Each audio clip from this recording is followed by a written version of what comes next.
Wow. Hello and welcome. I'm your host, Wayne Lou. You are listening to the Raptors Reaction Podcast. After the Raptors lose, I can't believe this, man. 138 to 117 against the Washington Wizards on Boxing Day. Look, I know many are probably going to expect me to slander the team. I'm not gonna lie to you. I am not 100%. Maybe I had gone a little too hard on the Christmas party yesterday. People probably saw a link at one point to a banter pod. We had to push that entirely. So just letting you guys know that I'm not gonna be yelling at the team. No, you can't be JJ Redick every day. Do you know what I mean? But speaking of JJ Redick, I'm actually a little curious. Actually, before we even start the show, I would love for people to drop their predictions in the chat. We know Darko obviously is the master at finding the silver lining in everything.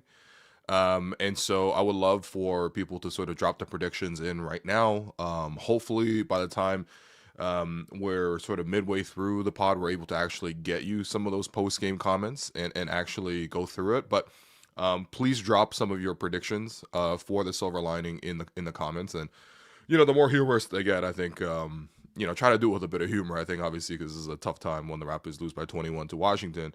We'll feature some of your comments as well.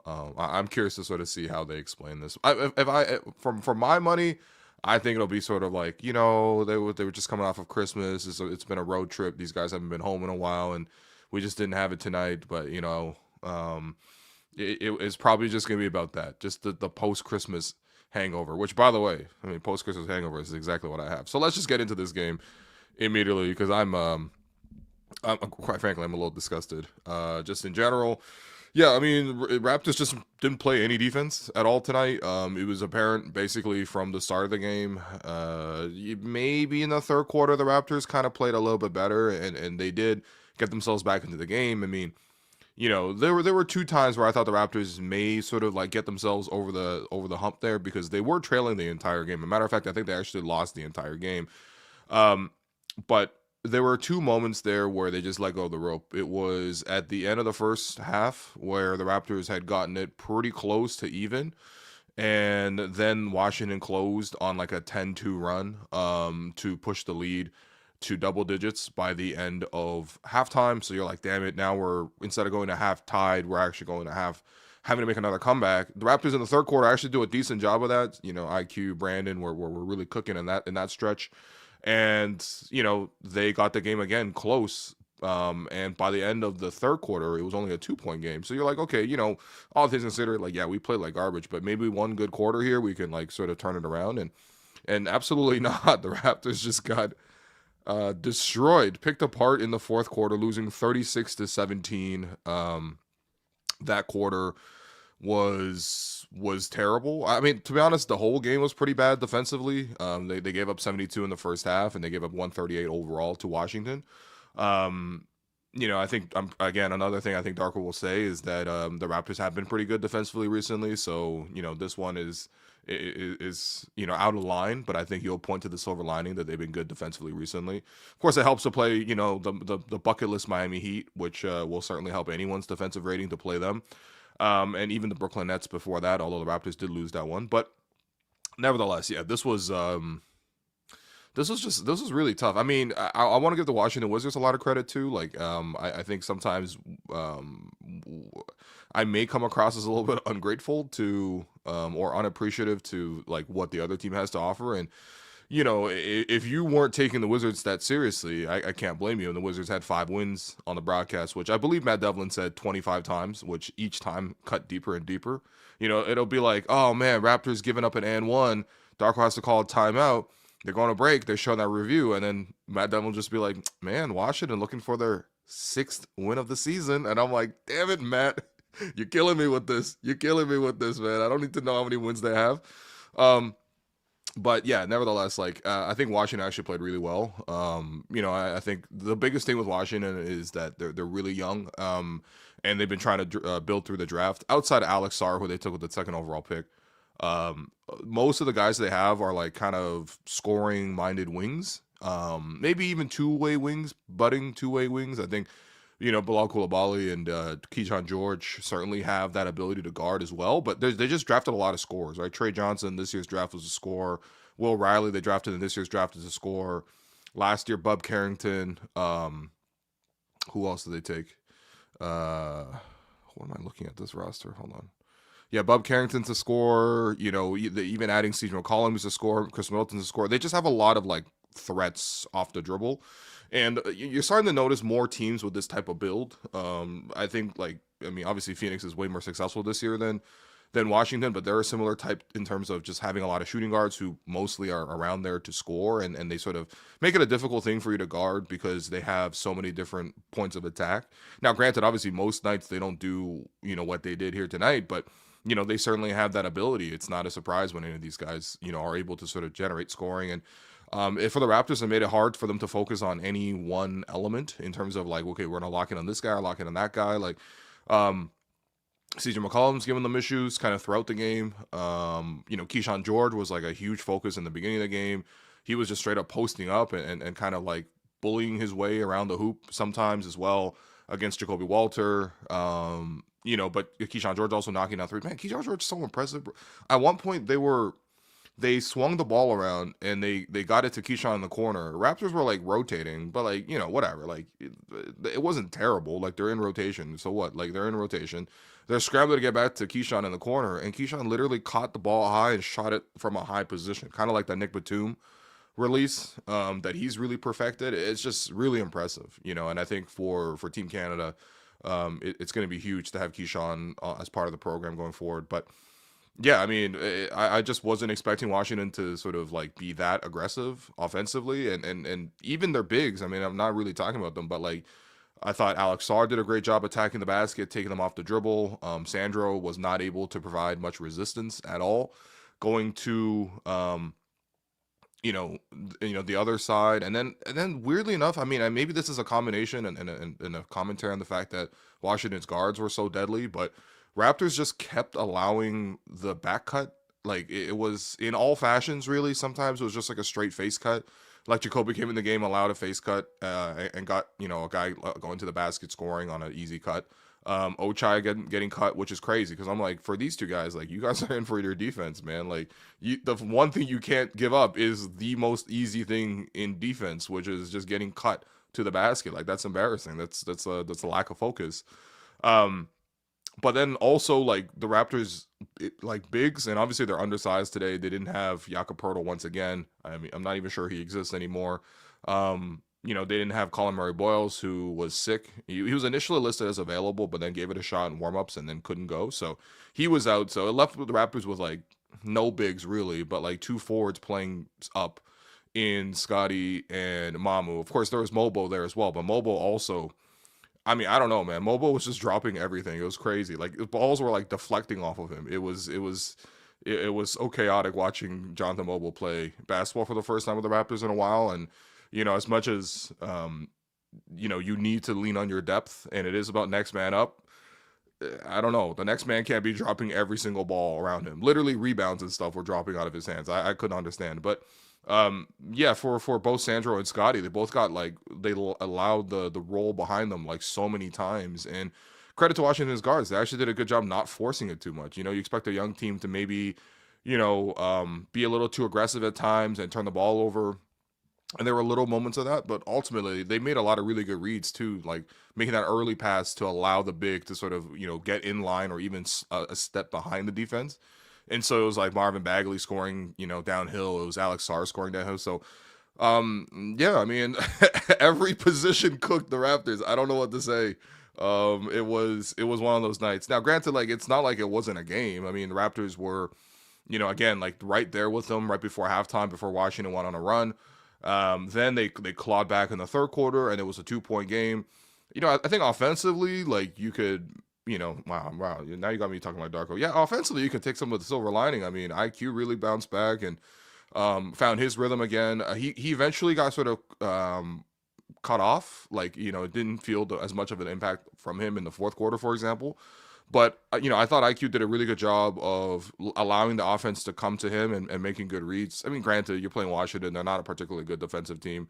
But still, like, it's reassuring to see him score 25 points. It shouldn't be that surprising to see IQ go off for scoring. But obviously, recently, even in the wins over Miami or in the wins against Milwaukee, like, he's been struggling so much with his offense. And to the point where it felt like he was, like, playing out of character. Like, he was like turning down shots and like aggressively overpassing the ball, being like, Brandon, you take it back, man. Just I don't want it. You know what I mean? And it's like, I mean, say what you want, but like the Raptors don't have enough firepower, especially right now when their offense is like last in the league since RJ's gone down. They don't have enough firepower to like have one of their three main creators in the moment like just take his step off the gas there. And I think there were maybe other ways for Quickley to sort of, again, adapt to what defenses were doing to him, find counters. I mean, that's just the nature of the game, right? Like, they're not just going to allow you to do what you want to do all the time.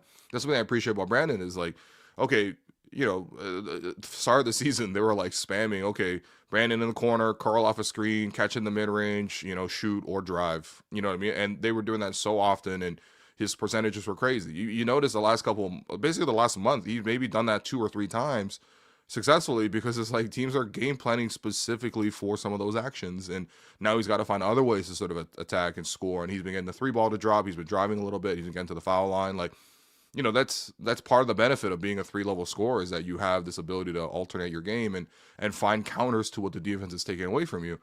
I think for Quickley, I thought what he did tonight was, he switched up his speed, which is definitely very important for Quick. Like, I think for Quickley, it's like he's obviously not going to play that physical going to the basket, which is just, it is what it is. I mean, he's a slender guy, right? So he's like not playing that physical around the basket. But at the same time, like, I think that, you can use that to your advantage sometimes, him being slender and quick. Like, literally, it's just like he can switch up his speed, and I thought he was able to catch defenses off balance a couple of times. He also didn't force the finish too often, and sometimes he likes to spam that floater and runner, and it's a decent shot. But ultimately, what's better is when you alternate some of those floaters with like pump fakes, draw the defender, and then like actually draw a foul and stuff like that. And I just thought that he threw off the defense's timing a lot. That's why he got to the foul line 9 times and he made 9 of those. It helped that he knocked down some threes as well. 4-4 from 3. Sometimes with IQ, especially because the offense asked him to basically spam threes, you can really throw yourself out of rhythm by just only like chucking up threes super aggressively. It's not to say that I don't want him to shoot more threes, but it felt like he took 4 really good threes tonight and he made all 4 of them. And that changes a lot because for this team, like, they obviously need somebody to create that 3-point volume. And, you're not necessarily getting that from Scotty right now. He's cooled off. Ochai's not really anybody, right? So, like, you kind of need it from your other 3 in the starting 5. But at the same time, I think there's a good balance to be made. And I thought IQ found a really good balance tonight. Now, I don't think going forward, he's only going to take 4 threes a game. But I didn't mind it. It also, I think it's not a coincidence that he played a lot more off ball today. So even when he was on the floor, as the lone point guard, it was a lot of Scotty setting up plays and sort of, when you're playing off the ball, like it's a lot easier to get open versus when you're obviously with the ball and you have to create and it takes a lot of energy, whatever. But kind of Scotty soaking up some of those point touches really allowed, I think, IQ to sort of get going. But regardless, like, I think everyone knows IQ has this gear in him, and it's just been frustrating to watch him struggle and not find it. But I think this is always there. And in that sense, I'm actually pretty happy to see that. I thought Brandon did a good job scoring as well. He missed a couple jumpers early in the game, and that was, I mean, it just felt like Brandon was mostly spamming jumpers for a while. I liked when he mixed it up a little bit more. I mean, he was obviously cold from 3 tonight, 1 of 7, but he did shoot 10 of 20 from the field overall and 8 of 10 from the foul line for 29 points. Like, thought he did a great job of just like picking his spots. Eventually as the game wore on, like, he found more opportunities to play one-on-one. He's gonna score one-on-one, man. Like, his scoring bag is truly very impressive. And obviously Washington has a lot of weak spots for him to attack, but for Brandon, like, yeah, I thought he was able to get to the mid-range. He was, Similarly, he was able to get to the foul line a decent amount. Washington did look a little undisciplined at times. I thought sometimes it looked like the defense maybe had IQ and Brandon like stuck, but they would still like ultimately jump and give up the free throw. And so that's pretty much where the Raptors got their offense tonight, was actually at the foul line. They were 25 of 27. But nevertheless, like, I mean, Brandon, we know he's an excellent scorer. We know he can sort of dial it back and reach for more points if necessary. And I thought he played really well tonight, just in general. He just couldn't get the three to drop. It's been weird because he's been hitting the threes a lot recently. That might come and go. Out of the three levels of Brandon's game, I would say the best is mid-range, the second best is driving, and the third is three-point shooting. So if there is one part that gets more consistent, it would be the threes. But ultimately, when you have the ability to score in pretty much every scenario, you're still going to be able to supplement that and generate a lot of offense. So he was good. Sandro was great early, and then just like completely tailed off. I don't know. It didn't really seem to even get touches as much, but his hustle was kind of like the main contributing factor for the Raptors early on in the game, getting in for putbacks, knocking down some threes. I don't totally know why he wasn't a factor as much in the second half. Maybe it was the foul trouble. He did have 4 fouls. The thing is, like, if you play Sandro at 5, you're not going to be able to guard. It's just, I mean, it's the recurring thing that we talk about every game basically. But Scotty's not a center. Mamu's not a center, and we keep sort of asking them to sort of play up and playing in a pinch.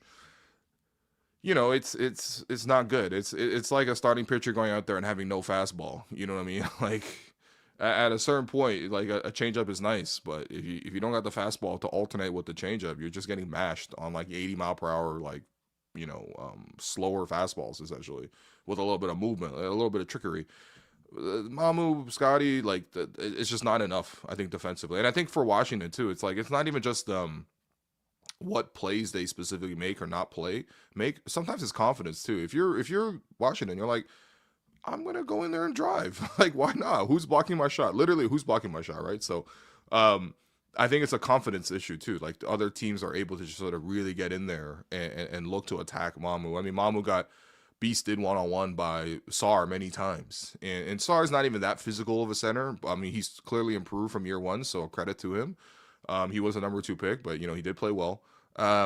But like he's not even that physical of a center, and yet Mamu was just not up there to challenge. Like basically once Sarr got the first bump on the drive, Mamu couldn't really recover. And Mamu's good for hustling once in a while, and he's been fighting hard on the glass and stuff like that. But Raptors just really undersized, and we keep saying this.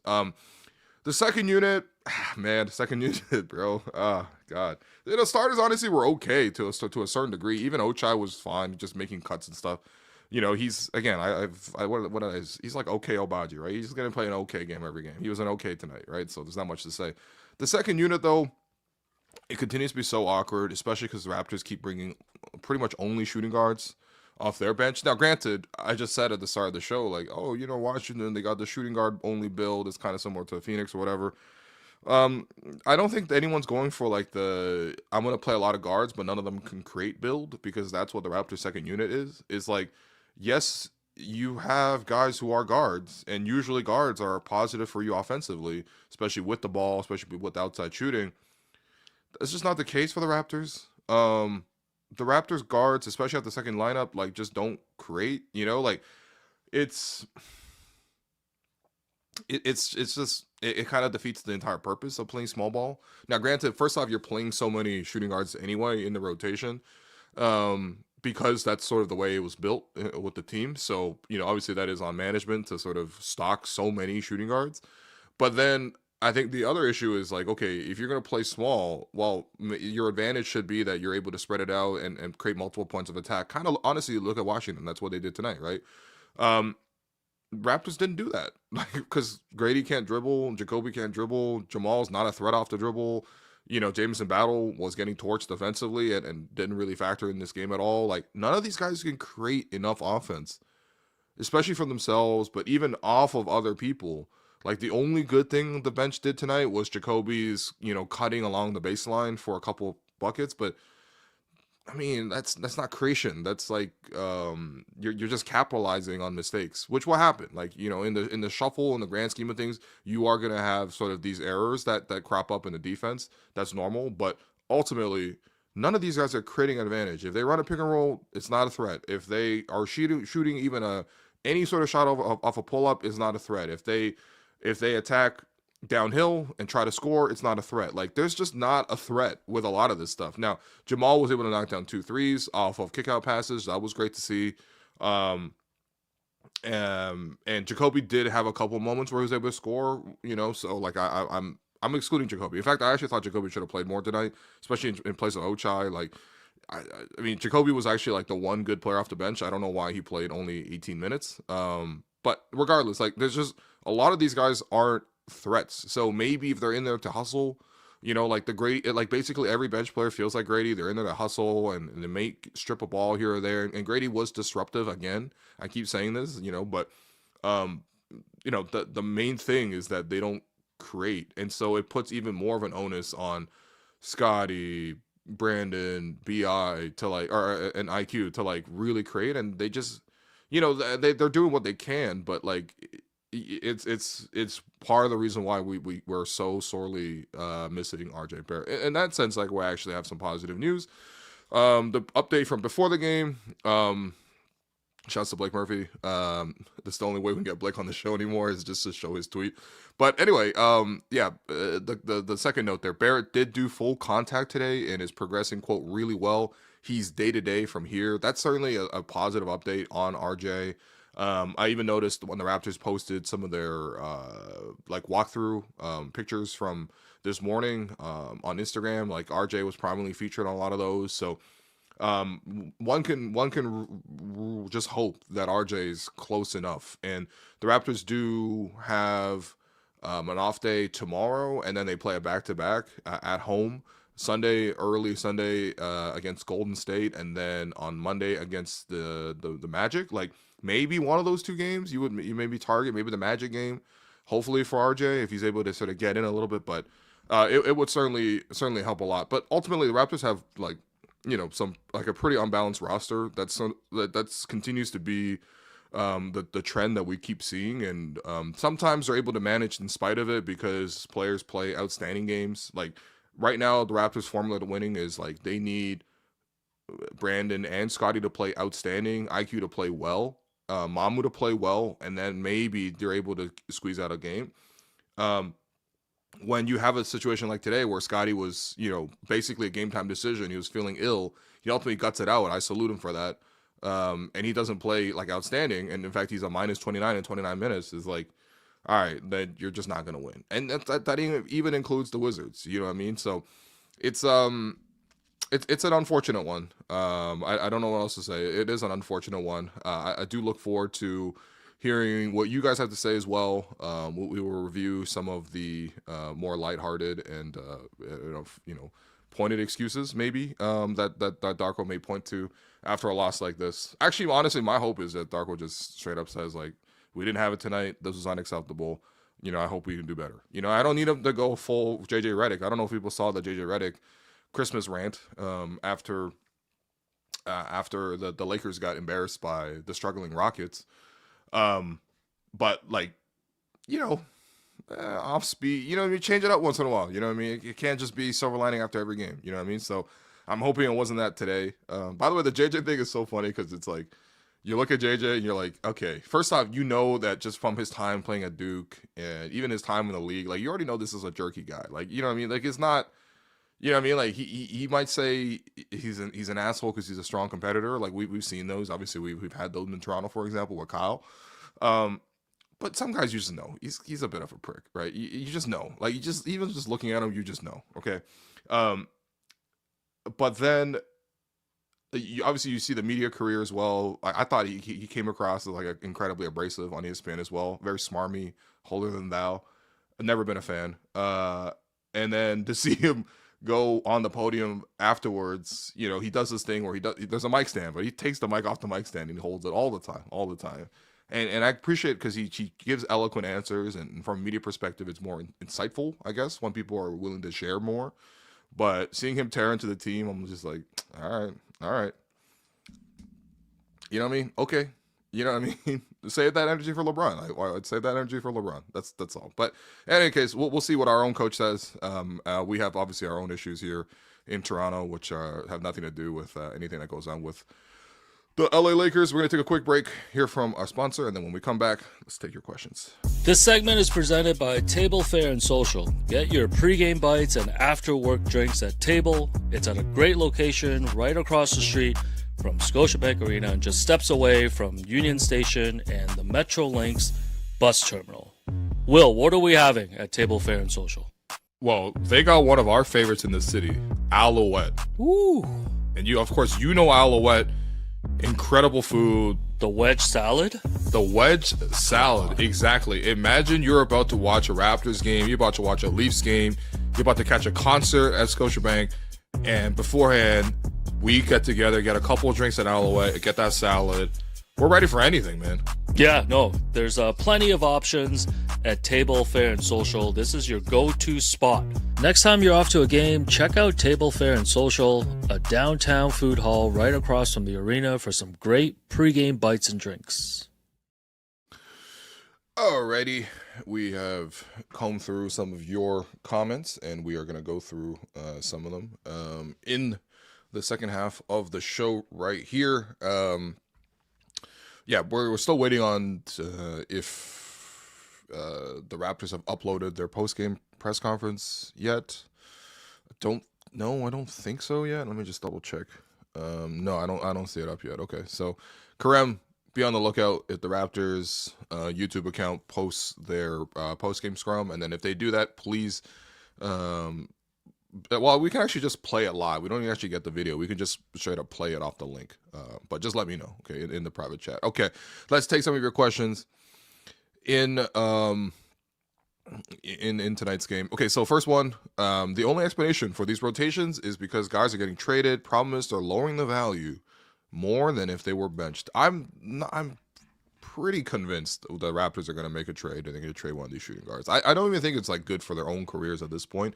Sometimes you might say, well, like, isn't this a bit of a problem on your own making? Like, because like the Raptors did spend 2 years of a rebuild drafting shooting guards as the product of the rebuild. You know, like Grady was drafted after a difficult season. Then they drafted Jacoby, and they were very happy to get both of them at that time.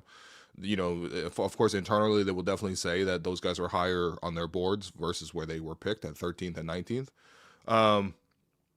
But nevertheless, it's just like, man, like, you know, you kind of create this own problem, right? I mean, if you draft guys, like, hopefully they can play together. And I know it's always best player available, best player available, best player available. But like sometimes you look at positionally, it's like, you know, it's not horrible. Like if the Raptors took a center this year in the draft, and I like Colin Murray a lot, I'm not complaining about that. But it's like if they draft the center, it's like, yeah, well, all of a sudden you wouldn't have as many center concerns, especially maybe not long term, right? You start investing in the problem now, then you can like solve it longer term. Like again, like they were like we talked about Derek Queen like bro. I was very smitten by Derek. You know, going into the draft process, I wasn't as high on Keyshawn George.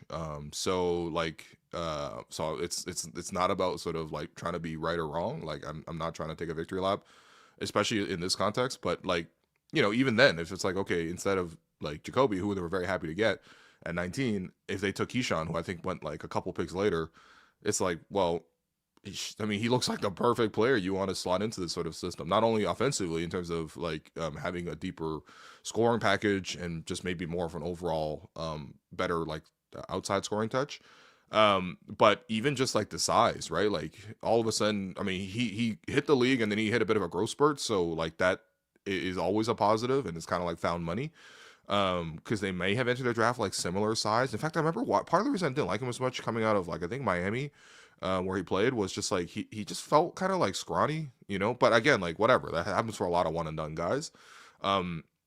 Yeah, he hit this growth spurt, and now you're like, dog, this guy's like a legit 6'8". Like, you know, he's kind of perfect to sort of slot in as your 3-and-D type of guy with a potential to do a little bit more. You know what I mean? So yeah, I mean, the drafting thing is certainly, I mean, some of this stuff I don't put on Darko. It's just like he can only use what he can use. You know what I mean? They're part of the players is just that like they have such overlapping like skill sets that it creates these imbalances that are issues for the coach to manage on a game to game basis. You know what I mean? Like he can't magically like click, do some developing and make Grady like an incredible driver, for example, or make Jacoby like a huge threat to dribble the ball. You know what I mean? So like that part I do sympathize with him because he is being asked to cook with like many of the same ingredients.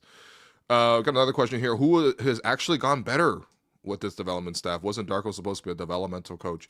Absolutely, man. That was the biggest thing that he was brought in for, right? Because you look at it like where the Raptors were after the Nick Nurse thing and that run ended. It's like not only was the team really struggling and really frustrated and kind of at odds with each other, and obviously a lot of players left and stuff like that too, but the biggest thing I felt like none of the guys were developing. Now, granted, like it wasn't like Nick was given some like incredible pipeline of players to develop. Okay, like we're talking about like Precious Achiuwa didn't develop, or Malachi Flynn didn't develop, Delano Banton didn't develop. Like I'm sorry, when I look around the league, I'm not seeing Precious Achiuwa, Malachi Flynn, and Delano Banton cooking.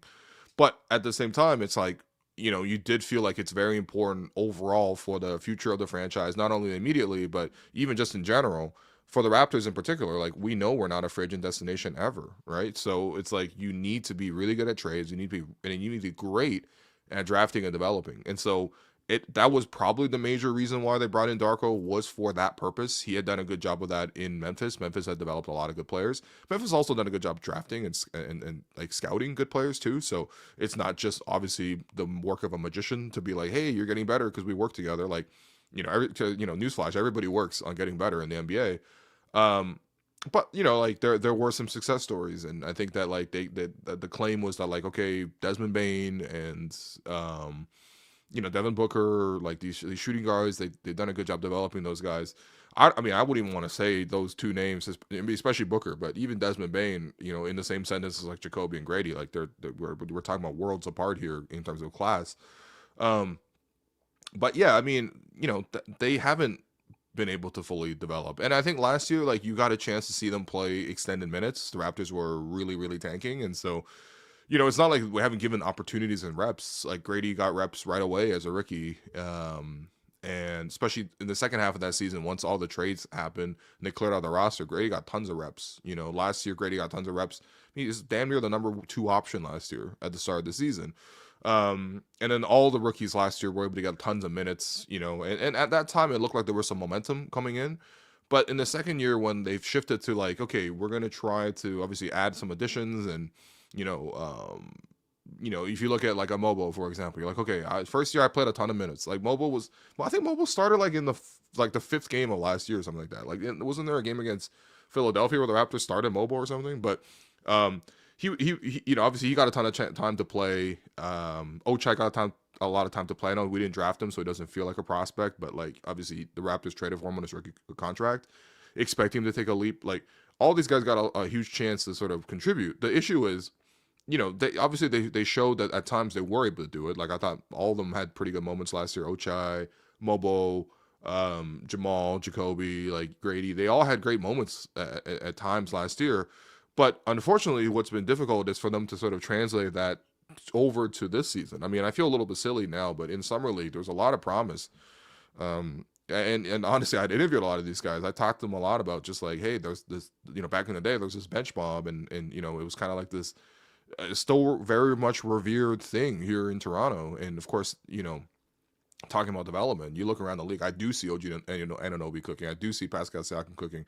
I do see Fred VanVleet, on every podcast as he's injured. But obviously, Fred's gone on to have success in Houston as well.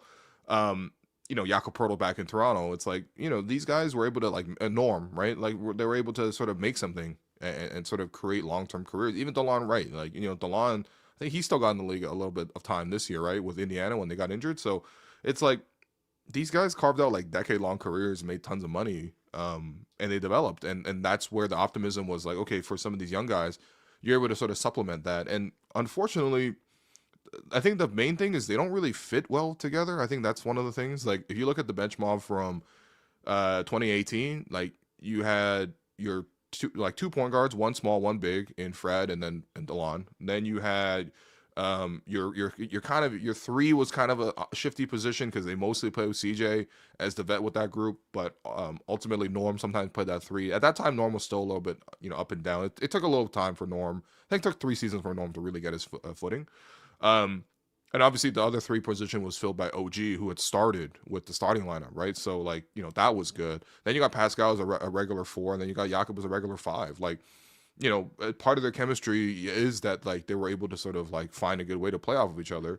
But part of that is also they just were like a standard build, right? Like, they were almost as regular as it comes in terms of going 1 through 5 in terms of positionally. It's a lot harder when you throw 4 shooting guards into a lineup with Scotty Barnes and you're like, all right, go out there. And it's like, well, it's not great for any of them to develop in that context. So, yeah, I mean, obviously that we still had some moments this year where, Jamal was really good, especially at the start of the season. Jacoby had some moments. Even today, I thought Jacoby was good. But overall, their inconsistency is there. And I think the biggest difference, obviously, from last year to this year is the expectation is that, like, you're actually trying to compete and win. So last year, it's like no one was frustrated because it's like, oh, well, we want to lose. So we'll just wave our hand when they have bad habits. I mean, I was sometimes still, like, not crashing out, but, just, like, hey, pointing it out that, like, hey, like, these things do need to improve. But, ultimately, even I surrendered to that idea midway through the season. And it's like, okay, we give the passes about sort of when they don't perform. Well, now we're seeing, like, last year was the audition, this year's the performance. Performance isn't good, right? So yeah, they obviously got to change up some of the pieces. I don't think it's helping each other. In terms of how much is Darko helping to develop these guys, I mean, so he's obviously more involved day to day than maybe your average coach. Like, I can only imagine he does more time on the court working with players than like I don't know, Doc Rivers, let's say, an older coach, for example. But again, it's not a magical thing. You design some drills and whatever, but like yeah, like then the Raptors do spend as much resources into how much they help the players off the court as well. I mean, they set up private workouts. I mean, they take a whole retreat to Spain in the summertime for a whole week just to get together and work out.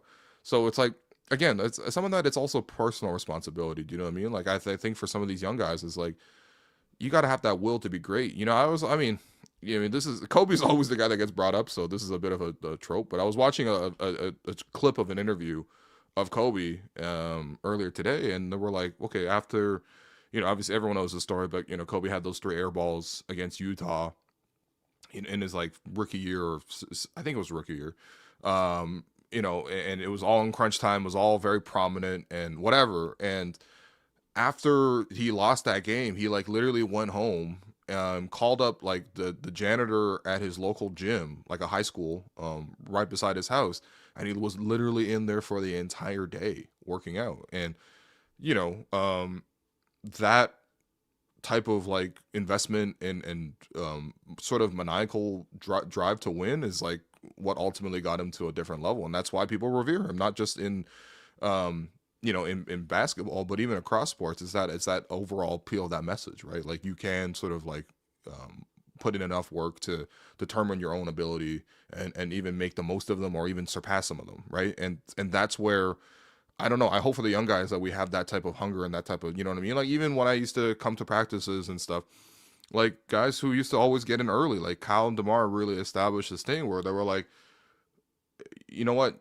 Like, we weren't nobodies in the league, man. DeMar was the 9th pick, drafted to a bad Raptors team. Like, he wasn't promised nothing. Kyle was, traded twice before he got to Toronto.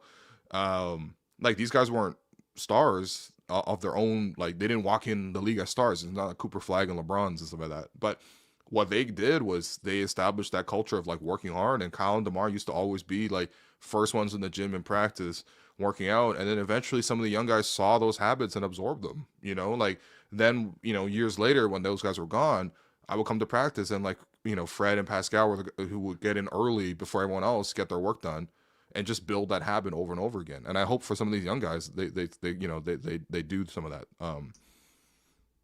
Yeah, I don't know. I think for a lot of young people, it's about finding that consistency and routine, and that there's no magic silver bullet to how do you improve. and certainly no magic coach to allow you to do whatever you can to improve. Um, okay, speaking of Darko though, do we have the post game comments here, Karam? I appreciate you, dog. Okay, let's hear from Darko and what he had to say after the loss here.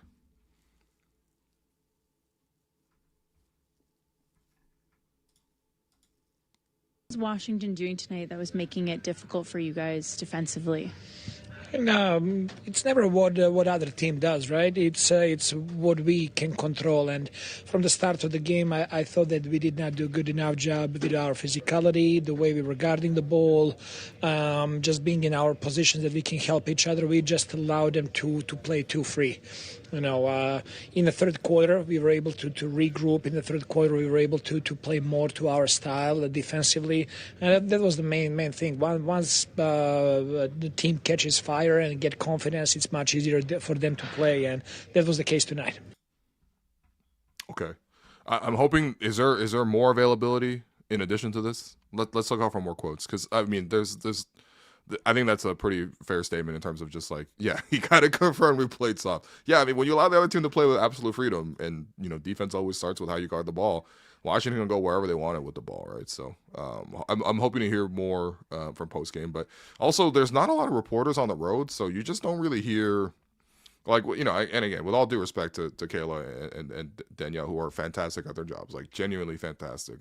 I'm really happy for Danielle this year, getting the chance to do the coverage, and she's done an amazing job with it. But like, I think when you have a lot of traveling reporters, and this is just maybe a state of commentary just in general, but like when you have a lot of traveling reporters, like you get I guess more questions essentially in terms of like what went wrong, and you get to hear like a bigger discussion about it. I don't know if any of the Raptors reporters are traveling on this trip outside of the beat writers, outside of the TV like reporters, right? So, yeah, I guess what I'm trying to say is like I hope there was a deeper examination. But oftentimes, like there's not enough traveling media to even create that. It's not like Darko's gonna go up there and like go off. Maybe, I don't know. Maybe did a JJ Redick. I kind of doubt it though. Let's get to a couple more of your questions here. Literally, what was going on with the defense? Back cuts, blow bys, lost in transition, getting caught on screens. Any defensive laps you name, we did. Yeah, I mean, I don't know. Like it's. Again, this is a team that like they're gonna have off nights. Like that's part of just what it looks like to play 82 games. But again, like their stated goal start the season was we want to dominate on defense, man. I mean, like that's literally like you go back to media day, training camp, like that was the discussion. We're gonna dominate you defensively. Summer league, I can't stress enough how much this was like the talking point and maybe even the selling point. Obviously recently their offense has been bad, so we can't exactly sell offense either with this club, but defense is something you should be able to control, and yeah, tonight they didn't do any of it. I think it's what's difficult is I don't even know how many players are even defensively minded, because like if you're Ochai and Jacoby, right, you're coming in the game, you're literally in for defense, and like the first two plays these guys were involved in, they get cut literally to the basket. Like there was a play, I think Washington maybe scored like their 7th and 8th points on this layup, but like Jameson or Ochai's just guardian guy cutting through the lane, and he literally just lets him run right by him, and he catches the ball and relays it in, and Scotty, as he's inbounding the ball, yells at him, he's like, yo, come on, like it's like you shouldn't even need that, man. That your mentality as a player should be that, yo, I'm only in the game for defense, right? Like Ochai's not really a threat to do anything else other than defend. So like I'm not saying that you can't play good defense, put a hand up, and a guy scores. Like that's gonna happen to anybody. But you can't not even have the focus to execute like the fundamentals. You know what I mean? So, major lack of talent on the roster. Yeah, this team has too many players that provide absolutely nothing on both ends. Major lack of talent on the roster. Yeah, I do find myself a little jealous sometimes when I look around the league. There certainly are players that hustle harder, and then there are certainly players that are more talented, just like in terms of their offensive package. And yeah, like the Raptors are definitely not at a surplus of some of those. I mean, granted, they were obviously a little banged up tonight and they missed some players, key players, right? Jakob, RJ, CMB, these guys will all be like firm. That's like 90 minutes of rotation, basically. But nevertheless, like, especially after a rebuild, you would like to sort of stock up on like lots of promising young pieces who are able to do more. You just didn't really see much of that. Okay, I think we actually have Darko's press conference from today, so let me just quickly add that to the chat. Let's listen together as a family, guys. Let's do it. Let's listen together as a family. Okay. Take the comment off. All right, take it away, Darko. All right, Coach. What was Washington doing tonight that was making it difficult for you guys defensively? And it's never what other team does, right? It's what we can control. And from the start of the game, I thought that we did not do a good enough job with our physicality, the way we were guarding the ball, just being in our positions that we can help each other. We just allowed them to play too free.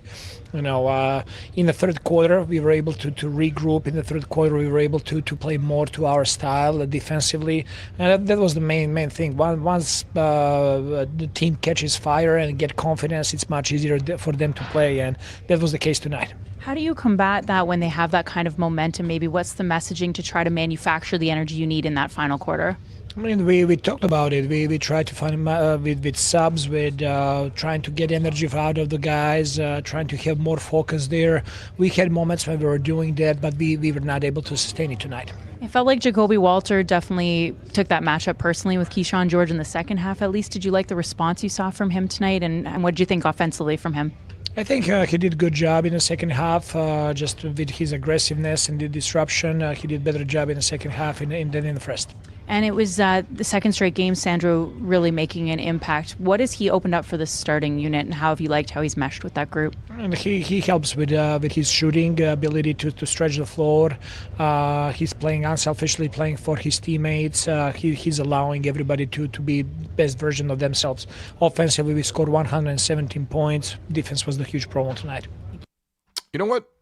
I got to hand it to Darko. I had no complaints. I think he actually, addressed the issues that were there. Again, shout to Danielle. Again, seemed like the only person in the room asking questions. But that's, what else you really gonna, you can't run away from it. You know what I mean? Like, I'm happy that he didn't choose to find the silver lining here. I also don't think that like what the JJ thing was like ultimately that productive, especially for a veteran team. Like, the Lakers aren't going to be a good defensive team, man. Look at that team.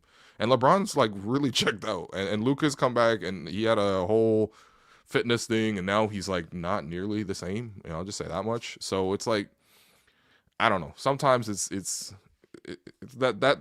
like a big show of it, to make a big show of it. Like, one thing with Darko is he really doesn't really try to make a big show of it himself, outside of the one time he did it with the Lakers, which whatever. But we're due for one Darko crash out a year. We haven't actually had that yet this year, so I'm curious to see when that crash out comes from Darko. Last year he also had the crash out in Memphis, which was kind of crazy. But hopefully I just hope that like they address problems head on, they take it seriously, and there's accountability in the sense that like if you don't do it, you don't get to play. Like, that should be the terms for everybody. If you don't do your job, then you don't get paid. Like, that's kind of how it is for us regular peons. So I hope to whatever degree that exists for the players. Like, obviously you can't take away their money. Their contracts are guaranteed. They deserve that. What I'm trying to say is that your playing time shouldn't be, your role on the rotation shouldn't be. You come in every game, you do the same thing, you shouldn't be in the rotation then. That's just it, Crash out under 500, call it now. That'll be, man, that would be tough, bro. That would be really, really tough.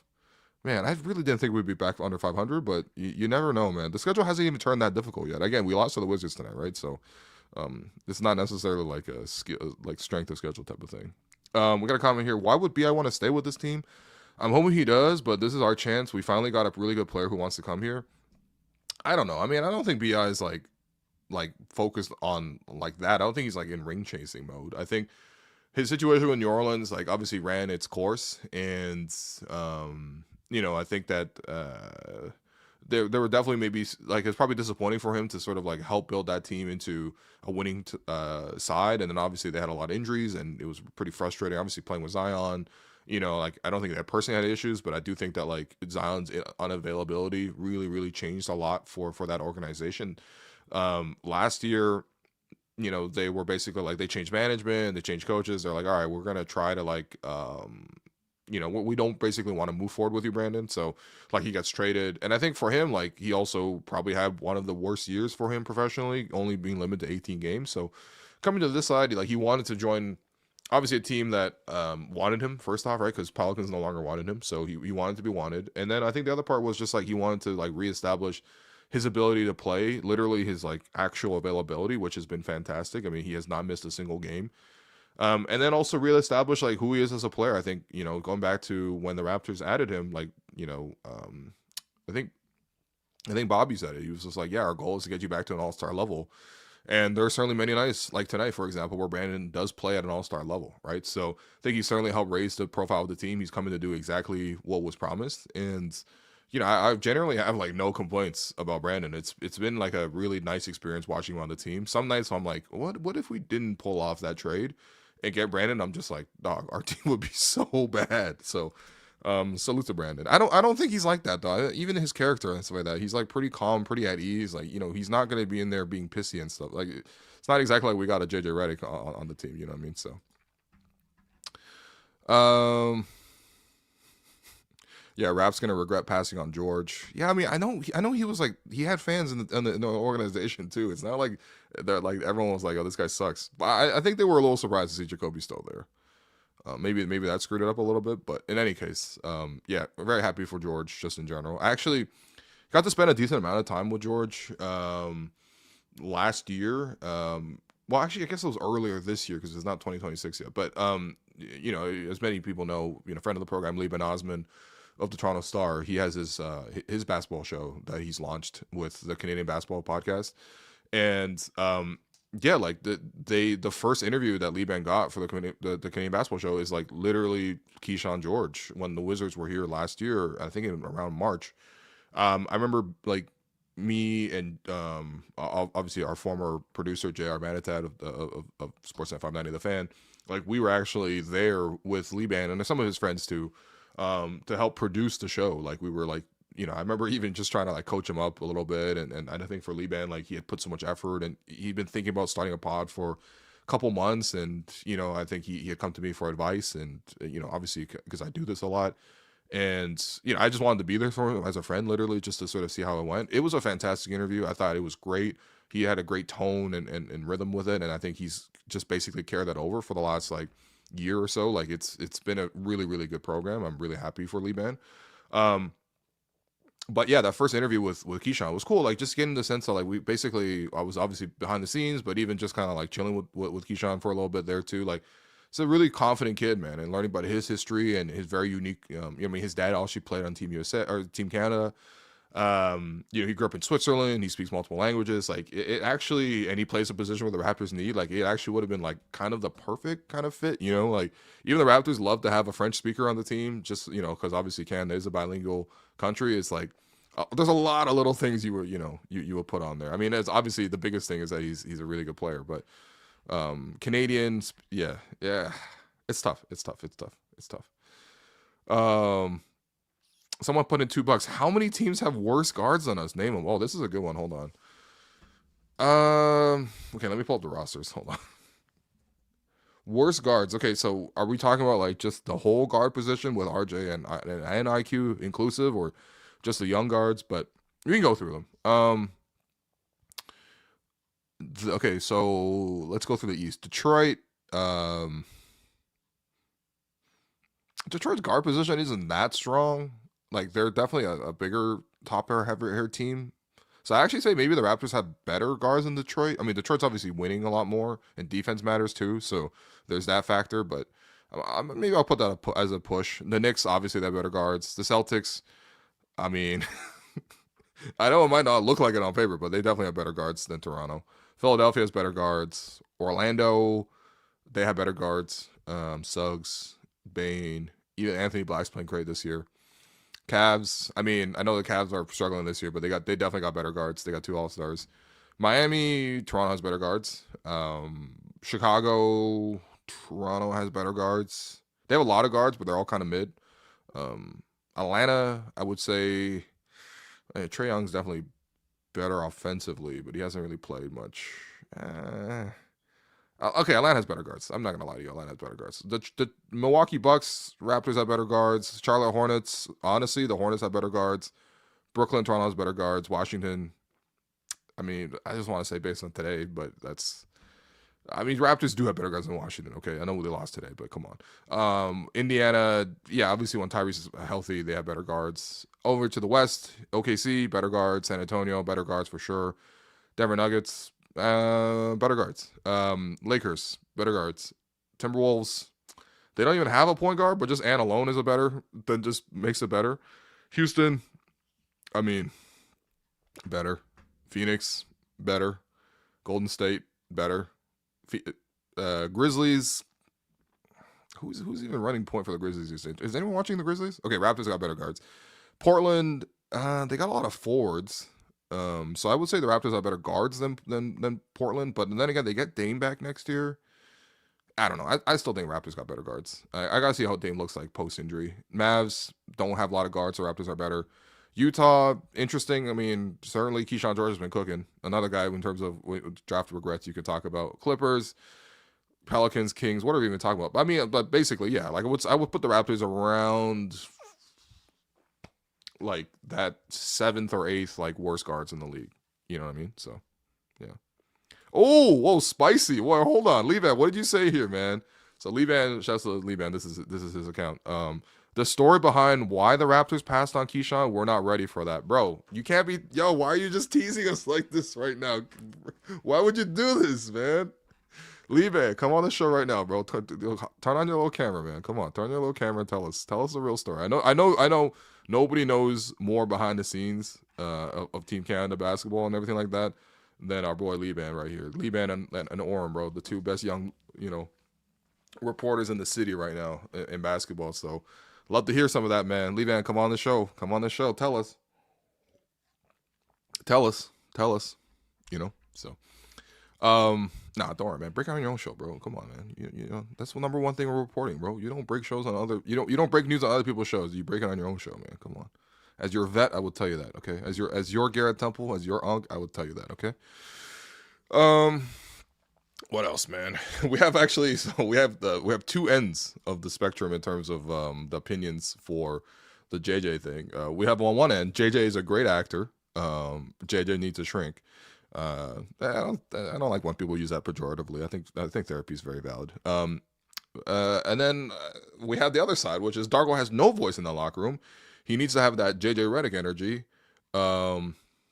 Grady's GF complains about Toronto weather on her TikTok daily, so I'm sure this guy. Okay, I don't know about that part. Really, are people following Grady's girlfriend just for news on Grady? That's might be too strong of a level of fandom for my taste. But even just the first half of that comment, it's funny because I don't know. It's really hard to be a coach these days, man. It really is. It's hard to be a coach these days. Like I can't really imagine what the right way to sort of strike that balance is. I do think that once in a while, like I don't like talking around problems. Like I don't like after losing to the Hornets when you're like, I'm going to find a silver lining. Like, there's some games you don't need to find a silver lining. And that's why I commend Darko for not doing that today when they clearly no-showed against the Wizards, especially defensively, right? So, yeah. We don't know what Darko says in the locker room. Yeah, I mean, I think that's totally fair. Like, it'd be kind of funny, though, if he was only ever yelling at them in the locker room and then comes out and only ever praises them. It'd just be kind of weird. I mean, just even you would just not be able to take a load of this that seriously, right? Ideally, you're the same person in every room, So, what did I get Alex for Christmas? I don't know. Actually, we didn't really do gifts this year. I did get Alex like a free trip to the sauna with the boys on my birthday, but I mean, I don't think that really counts as a present. That was more I was more gifted by their presents actually more than anything else. So I don't know. Maybe should I get them for Christmas? Did I? You know what? Maybe I should. I'm sorry, guys. Maybe if I give them one, I'll report back on it. We did actually, by the way, have to postpone the banter pod, like I said at the beginning of the show, because we were down horrendous. Both of them were like absolutely horrendous this morning. We were supposed to go at 12. First message in the chat at like 11:30 was like, maybe we push it to 12:30. We're like, all right, cool. And then like 5 minutes before the show, I'm like, nah, I can't do this, man. And Alex is like, yeah, I can't do this either. I just puked. And I'm like, okay, all right, let's just call it off today, But we will still do it, okay? I appreciate your questions. We literally have all of them loaded up. We will get to it. I think our tentative plan is to do Sunday night. So Raptors play the Golden State Warriors that night. Obviously, I'll do the React pod, and then after the React pod, maybe we just transition, pivot a little, to a little doubleheader, a little banter, a little post game. We'll do one of those. Well, someone put in $5. Thank you so much, by the way. Our franchise has never prioritized scoring bigs, which makes it easy to pay limited guards minimum money. I don't know. It's weird. I mean, it feels like we've only ever prioritized big forwards. And it's so funny because, like, when the Raptors first were built, like, and this is what you need to go back like a decade, basically. But the big weakness on the team, believe it or not, was the Raptors didn't have a forward. Like, they had good guards, they had good bigs, and they just had no wings. Like, no really strong wings, like 3s and 4s. So, like, we tried the DeMar Carroll thing, and who else, man? CJ Miles,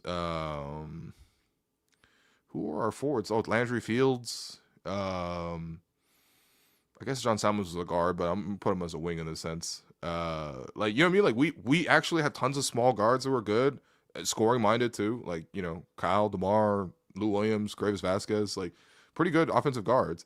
And our bigs were decent too, But yeah, like we just the big weakness was like we didn't have a good 3 for a long time until basically OG and obviously Kawhi. And then since then we've just gone back the other way. We're like we're never gonna have.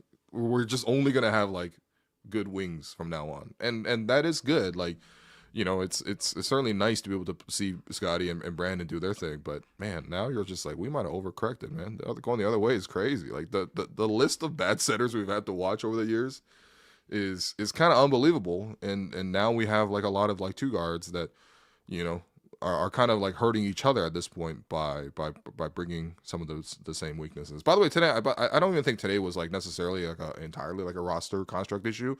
They also just didn't play defense across the board, right? So like that's they didn't play with the requisite like effort and focus tonight, and that is regardless of sort of what other issues they had is that side. Let's take a couple more before we go. And hand out the 3 stars on. If they keep going like this, is Darko on the hot seat? I don't think so. I think he's good for the year at least. I think there's a big decision we made on Darko at the end of the season though. I believe his contract is 4 years, so I think he still has next year on the books. But yeah, I mean, first off, very few coaches go into just the last year of their deals coaching on an expiring contract. Essentially, like, doesn't really say much about like the confidence in the team if you're reaching that point in the contract. And I think the other part too is just like, yeah, you have to kind of decide like what this team currently needs and has he sort of gotten the most out of it. I think that's why it was such a going into the season was like make or break year for pretty much the whole roster, right? We have new management now with Darko. I remember with Bobby, and obviously it's not totally new in the sense that he's been around, but he's still obviously got his own license to sort of change whatever he needs to. And one thing you need to really evaluate is like, who's the long-term coach for this group? I think Darko's done a lot of good things this year. Like I think that it's kind of unfair to just be like, only harping on him. I think he has done a lot of good things with the team this year. But at the same time, like, it really depends by year end. Like, I don't want to make any decisions mid-season, nor should they really. Let's just see how it goes. I think if he gets them to the playoffs, he should get a contract. If he doesn't get them to the playoffs, I don't know. I starting to look around. You know what I mean? But those are the margins that most people in sports live in. Like, I maybe that sounds harsh, but it's not. Like that's just really how it is for most people. Let's get a couple more. Yeah, actually, this one's too. Like, Jacoby was really good in this one. I'm not sure why he got pulled in the fourth quarter, didn't get back in the game at all. I don't understand that either, to be honest. Especially when Ochai came back in, I'm like, dude, if you want to make a comeback, Ochai is not the guy for you because he's not going to score, right? So, like, especially, okay, you're down. Obviously, you need stops too, and Ochai wasn't really giving you those either. But, like, man, at least Jacoby can hit a catch and shoot three, man. This should be a minimum requirement for a shooting guard, no? Like, I mean, I don't know. I guess we apply that. It's not the only guy who fell short. But yeah, Jacoby was certainly solid, and I don't know why he only played 18 minutes tonight. I like that he actually went back and forth a little bit with Keyshawn. As much as Keyshawn was good, Jacoby was obviously not as good as Keyshawn tonight, but he still had a decent night for himself. So he was not the issue outside of giving up a face cut here or there. What did Jacoby end with? Jacoby ended up with 15 in 18 minutes. It's pretty good for Jacoby. Pretty good. Knocked down back-to-back threes at one point. It was nice. Got to hit perimeter shots in today's game. Raptors just have not kept up with the rest of the league when it comes to shooting. I mean, yeah, absolutely, man. I mean, to get outgunned like this by Washington is kind of nuts. Like, the amount of times Washington would just have guys come up and pull up off the screen. It's like, when was the last time a Raptor hit a pull-up three? Shouldn't even be that much of a crazy requirement, right? But, like, it's not something we do very well. And it's not even a threat, really. So, yeah. Lastly, team should feel embarrassed for allowing the worst team to drop 140. I mean, I hope so. I hope so. I honestly, again, like I think we've established over the course of this show that me personally, like I respond to some negative reinforcement. I mean, like I hope that like there are people in there that are like burning, like they're on that flight home. They're not just like all laughing and playing cards and stuff. Like, hope some of them are like, man, like we played like ass tonight. You know what I mean? And that's unacceptable. Hopefully. But who knows? Okay. Actually, this one's a good one to end off on because I like this one. Question: why do you think the Raptors front office actually hasn't committed to multi-year rebuilds like the Magic, Houston, Hornets, Memphis? Is it ownership pressure, or does front office not believe in tanking? I think it's interesting. So last year was like the one time you felt definitively like the Raptors were tanking. I know the year before that they were only won 25 games too, but they were kind of like in transition. Last year, like they pull strategies to literally lose games mid-game, which I think is like kind of skeevy, to be honest. I was not a fan of that. I think it kind of like cheapens the game, literally. But in any case, like the appetite was not particularly strong. I think even again, I go back to this one little conversation that Masai had with some people in the Raptors media room one time. We were just like kind of at practice waiting around as usual, and Masai popped in. And I think one thing he said was like, "Hey, you guys all asked for a rebuild. I hope you guys, careful what you wish for," type of thing. And I think one of the things was just like, I hope we're all still around to see this thing through. Obviously, he's no longer here. But I think even that kind of points to a reticence to rebuild. Even the year that the Raptors took a year off in Tampa and everything went wrong, like literally everything went wrong. They were playing in Tampa. They still only kind of tanked that for 1 year. You know what I mean? And then afterwards, they bounced right back and won 48 games and then try to build from there. It kind of fell apart. And I would say they probably spent like one season a little too long trying to chase that group. Like you wonder if you moved off of Pascal earlier, if you moved off of OG earlier, if you didn't make the Jakob trade, like that felt like the natural pivot point. It's like, okay, if you want to pivot, you pivot. But they instead added Jakob, then they tried to make a go of it, then it didn't work out, then everyone walked away, then they had to pivot. Like it became kind of messy. I think in hindsight, the year to do it is you had a couple, off ramps essentially, and to commit to this multi-year tanking idea, right? The Tampa could have been an off ramp. You're like, okay, Kyle's leaving the team. That's the era, right? Now it's like, okay, what do we do? Granted, it did feel like at that time, in hindsight, like, Fred was clearly on his way up. Pascal was on his way up. OG was on his way up. It's like it felt weird to rebuild at that point. So I don't hold it against them for not using that off ramp. But by the time it came to like 2023 and the team was like really bad, like they were like under 500 like the whole season, that felt like the exit ramp they never took. In fact, they took the other one by adding Jakob to the group. It just didn't work, man. It just didn't work. And obviously they admitted that error. I mean, even the players involved ended up walking off to the situation. And that's what finally, initiated this rebuild.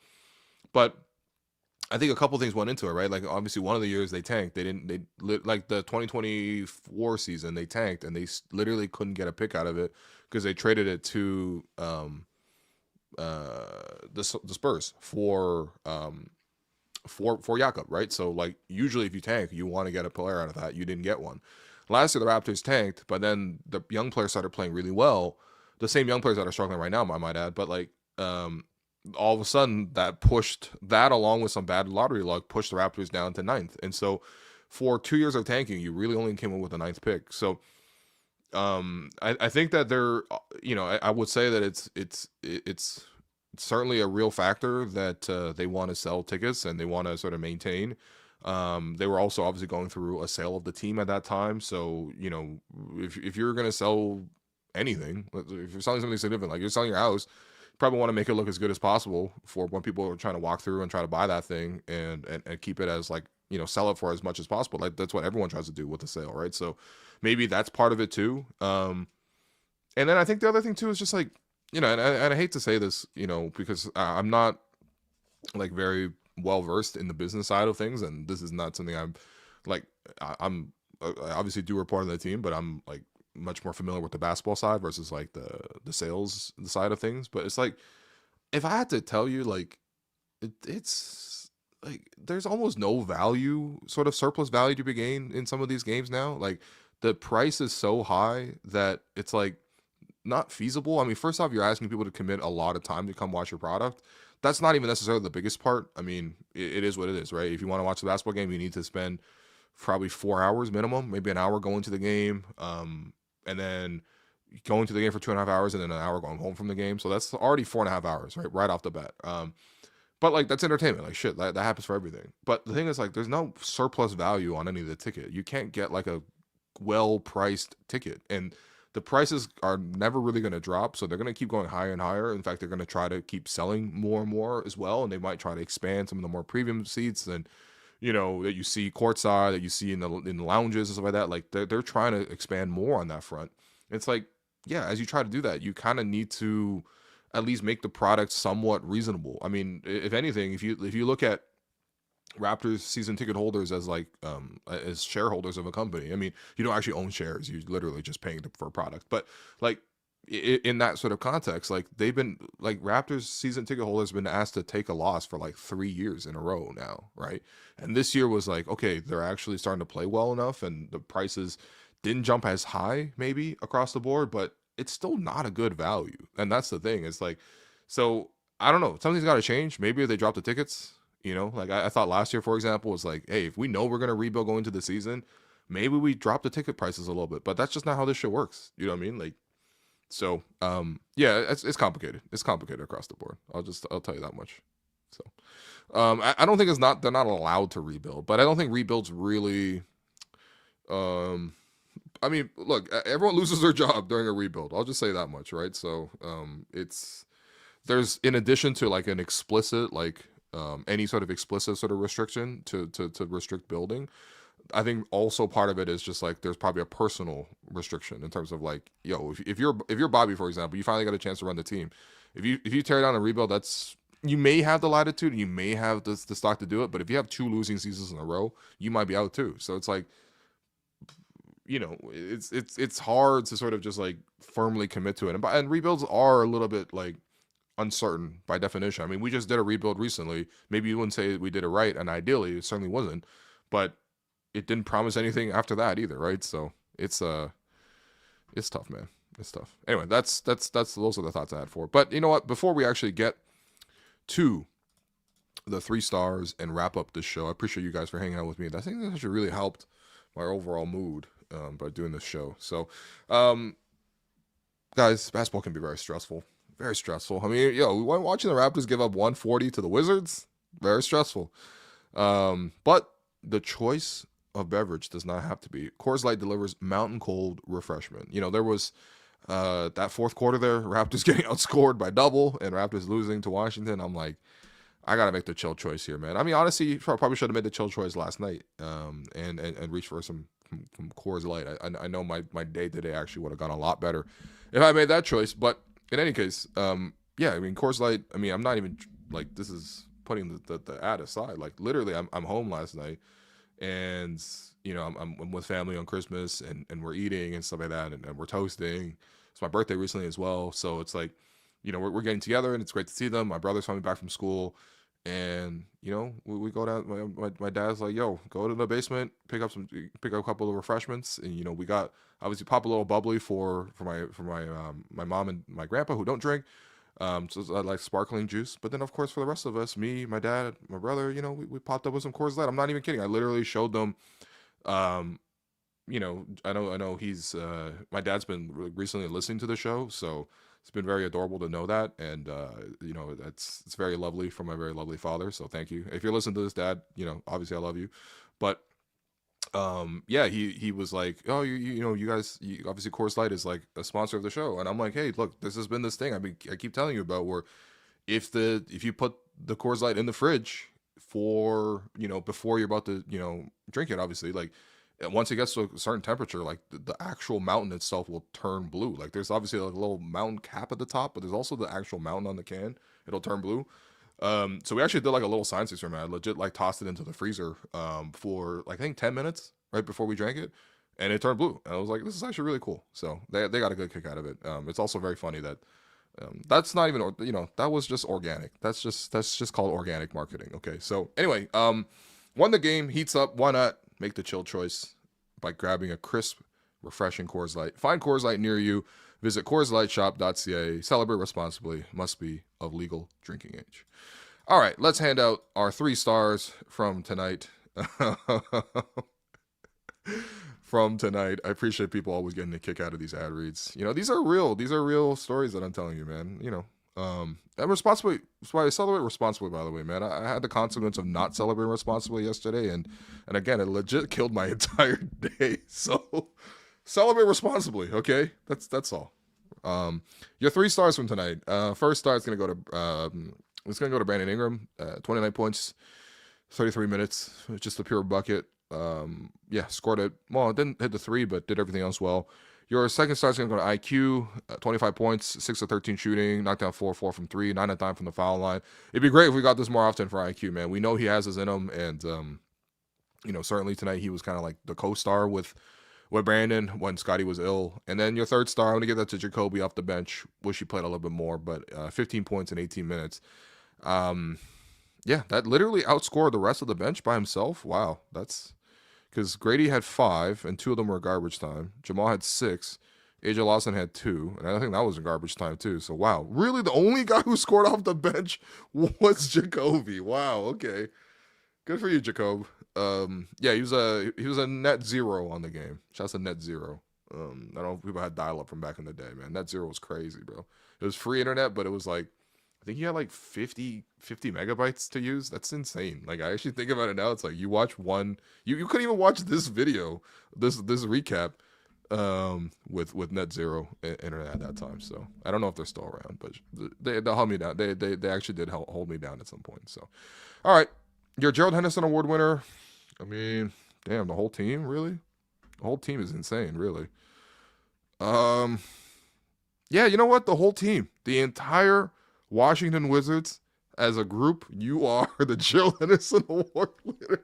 Okay, it's not fair. I don't want to, it's not fair. I don't want to pick anybody, man. I don't want to pick. Keyshawn was cool. Alex Sarr was really cool. CJ McCollum, I know he can do this, but he certainly was cooking. Bilal Coulibaly, he was getting left open. He was still cooking. Bub Carrington was hitting pull-up threes. Trey Johnson. This whole team was just coming off screens and hitting pull-ups, man. The whole team is getting the Gerald Henderson Award winner. I don't know if that's actually happened before, but congratulations to the Washington Wizards for not only their 6th win of the season, which Matt Devlin reminded us 28 times on the broadcast to hurt us more with each mention.